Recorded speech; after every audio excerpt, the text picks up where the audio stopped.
Hi guys, this is Hemavathi from Sound Canva. Welcome to the new episode.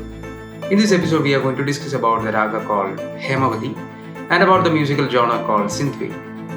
Let's start.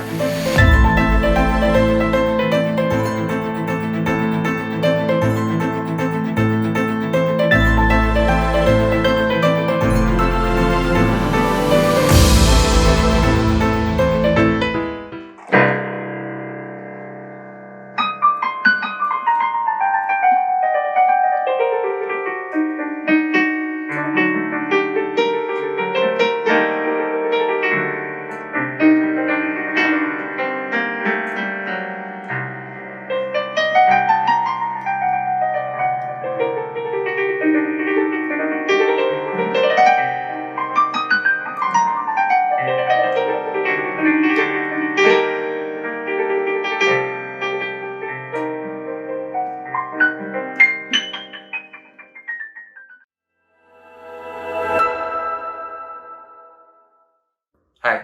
Today's discussion is about this raga called Hemavathi. It is the 58th raga from the 72 Melagatha raga system. It lies in the 10th chakra called Dishi chakra, and it is the fourth raga from that chakra. And in the earlier episode, we have discussed about this raga called Karagara Priya. This Hemavathi raga is the Prati Madhyama raga of this Karagara Priya raga. So in terms of the notes, only one note is different. The fourth is just augmented. It's the augmented fourth which we are using here. Or the Prati Madhyamam is being used apart from Shuddha Madhyamam, which we have used in the Karagara Priya raga. In Hindustani music, this Hemavathi scale is being used as such with the same name and with the same notes. In world music, it has got different names like Ukrainian Dorian scale, altered Dorian scale, or Romanian minor scale, because Dorian scale, as you all know, that it is the equivalent to the Karagara Priya raga. So altered dominant means only one note is getting altered, especially the fourth note. So I'll explain about the notes which are there in this raga. I have done a video regarding this Dorian scale or Karagara Priya in the previous session, so you can refer to it. I'll just post the link here.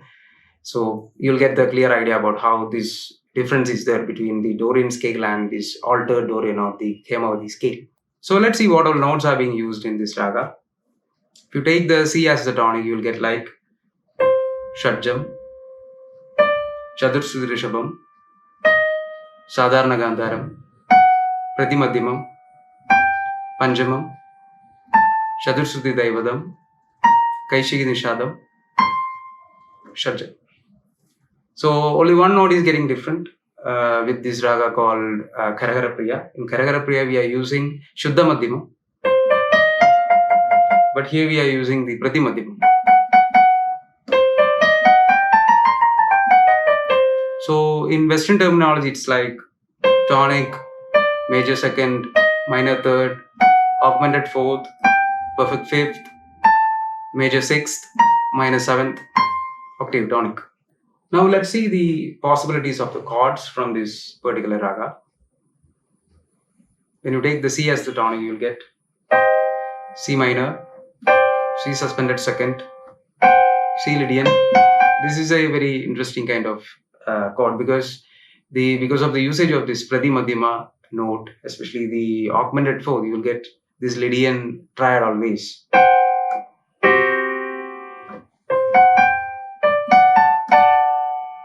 D major, D Phrygian,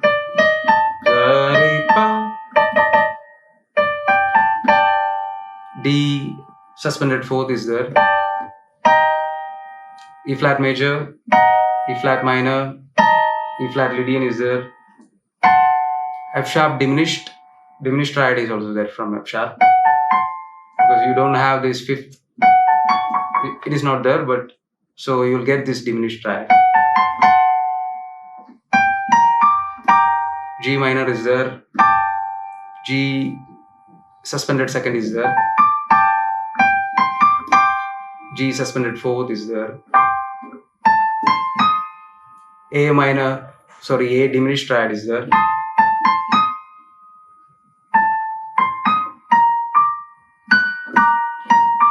B flat augmented fifth is there,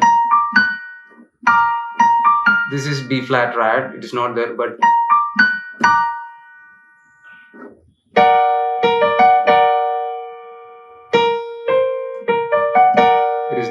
and then. So these are the main diatonic triads which are possible with this raga. And if you go with extended chords, many possibilities are there.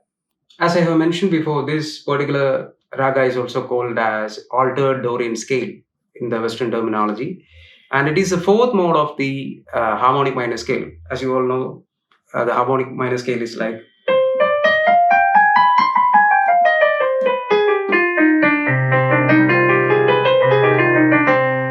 So this is the harmonic minor scale. So fourth mode means you start from the note called F, the fourth note.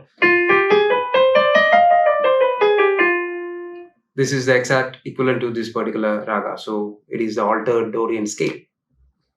When you compare about the possibilities of this raga, it can be said that this raga has got a very distinct kind of character or nature to it. When you compare it with its Shuddha Madhyam raga called Karagarapriya, we will understand that Karagarapriya is much more open, much more flexible in every way, because you can find a lot of applications of Karagarapriya in various different musical genres. But this Hemavathi raga has got a very limited kind of possibilities to it because of its very distinct kind of nature in it. So you may not find a lot of Janya ragas for this raga. And when you think about the model options or the Grahabedam concept for this raga, you'll get like Vagalabaranam, Kosalam, Kiravani, and all these ragas. When you change the tonic and when you play it, the model concept can be applied with this raga. So it is there. A lot of great compositions are done by Sri Muthuswami Dikshidhar. And the most famous one is the Sri Kantimadi, which is covered by a lot of musicians, and you'll find it in YouTube. There are a lot of covers on that particular kriti. And when it comes to the film music, not many songs are being composed in this raga.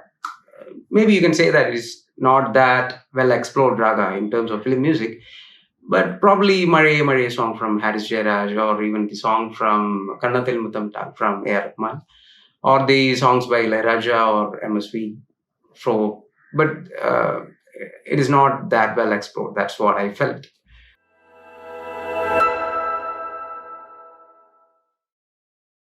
The musical genre which we are going to discuss today is Synthwave. It is a micro genre of electronic music. And as you guys know, electronic music is a music created using a lot of technology. And the music features mainly the electronic sounds which are being created using synthesizers, drum machines, and all those analog and software synthesizers. So this particular genre, synthwave, it is being influenced by the sound, the synthesized or the electronic music which happened in 80s actually. So the musicians who are doing synthwave right now are really influenced, or they have this nostalgia to what they have heard at that time in the 80s, especially as part of film scores or even albums or things like that. The main influential film scores are like Blade Runner, Terminator 2, Halloween, and the main artists were like Vangelis, John Carpenter, Maurice Jarre, and all those great musicians were part of this particular sound revolution which happened in 80s. So this synthwave music is actually the revival of those sounds which were there as part of film culture or the video game culture or the arcade culture, and all those sonic architecture was taken into this newer time period, and it is being open to all the newer audience. So this is how the synthwave works.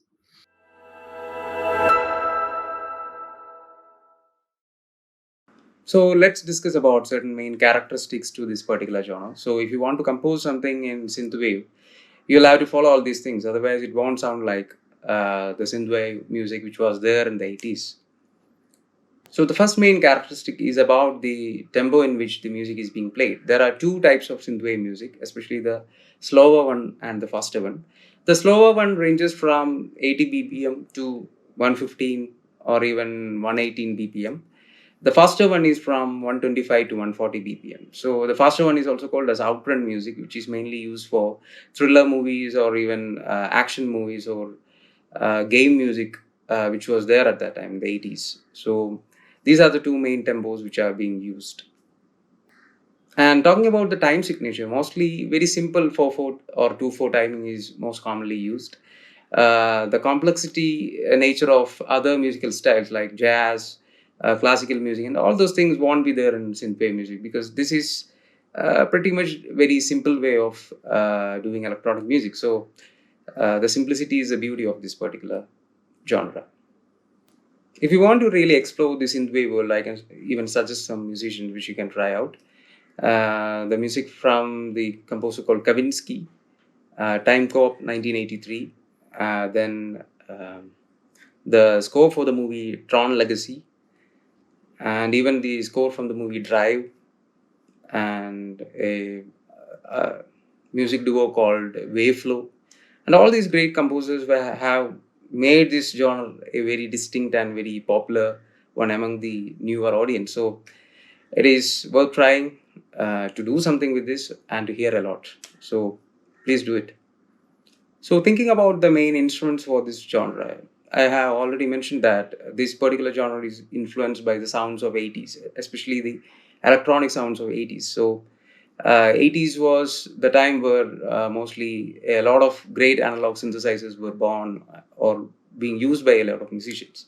So the main musical instruments were like the drum section were always programmed, and it was done using the very popular drum machines like the Lindrum LM1, then Oberheim DMX. These two drum machines were very popular at that time, at the 80s.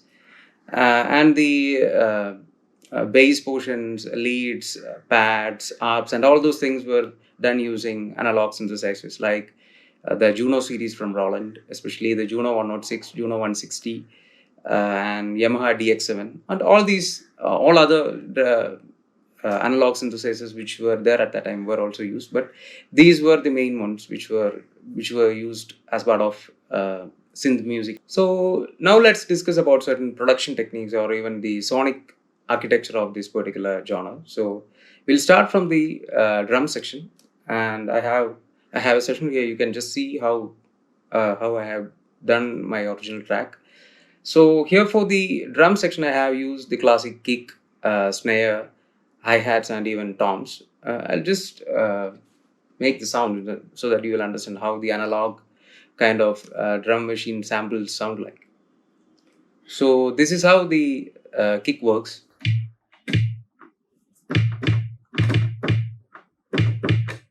And the snares are like,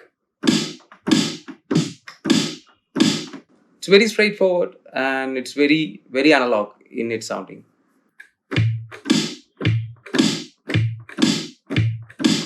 So this is how it happens, the most common kind of kick and snare usage, along with the hi-hats. So all the closed and open hi-hats are being used. And the other main important thing is the usage of toms for these fills and all.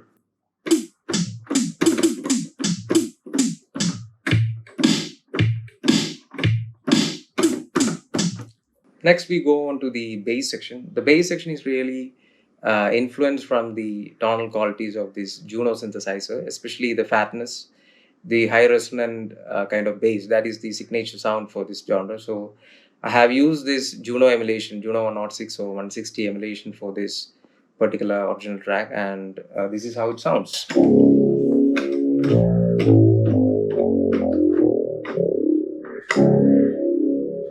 It's really fat, and it reminds us about the sound scores of the 80s.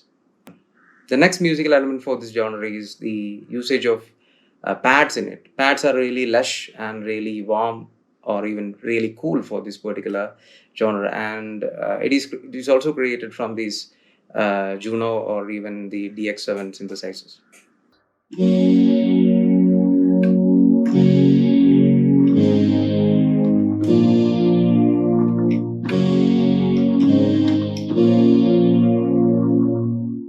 All the filter sweeps and all those resonant things, all those things are actually there. So it is quite interesting. It is always kind of evolving kind of sound.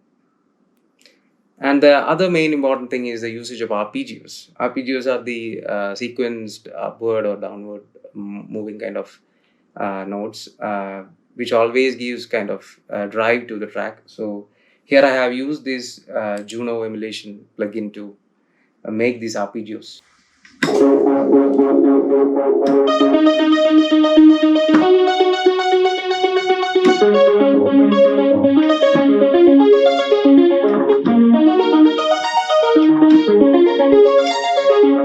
next main element is the main lead. The main lead is always very thick and very straightforward and very simple in its sounding.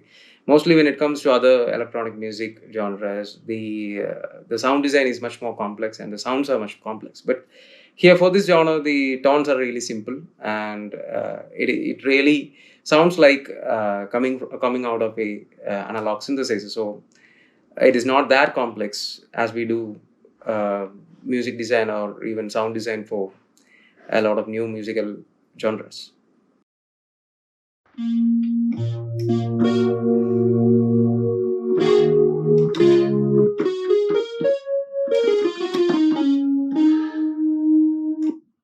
Along with these musical elements, certain production techniques are also implemented with it. So that also creates this kind of unique sounding, or the sounding of the 80s for this genre. So the first one is the usage of gated reverbs for the snare sound.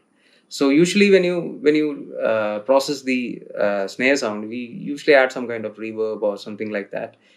But here, after applying this reverb plugin onto this snare sound, the gate plugin is also being added. So the reverb is only played till the end of that sample itself. So it gives a very particular, peculiar kind of effect. So to create this kind of atmospheric, dreamlike vibe, you need to apply a lot of reverb. So that is a main production technique implemented in a lot of synthwave tracks. So apart from reverb and delays, the other three important effects which are used in the sound creation is chorus, phaser, and flanger. If you see this Juno 106 synthesizer, you can see this uh, chorus activation switch. Especially, there are two options, option 1 and 2, and whatever sound you create from the synthesizer, if you just allow it to go through this chorus plugin, it creates the sound much more fatter and thicker. So that sound is always being used in case of leads, bass, arps, and even for pads. So chorus is very widely used in this particular genre.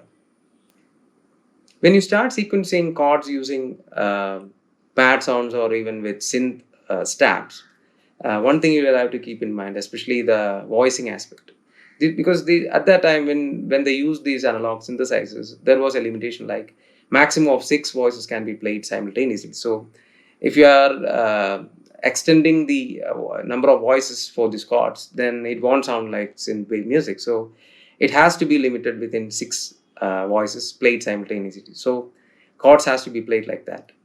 Other production techniques like pitch bending, microtoning, or even the usage of multiple voices, unison voices, or even the side chaining option, low-fi delays, the very low fidelity delays you can use so that you will get this vintage kind of analog sound to it.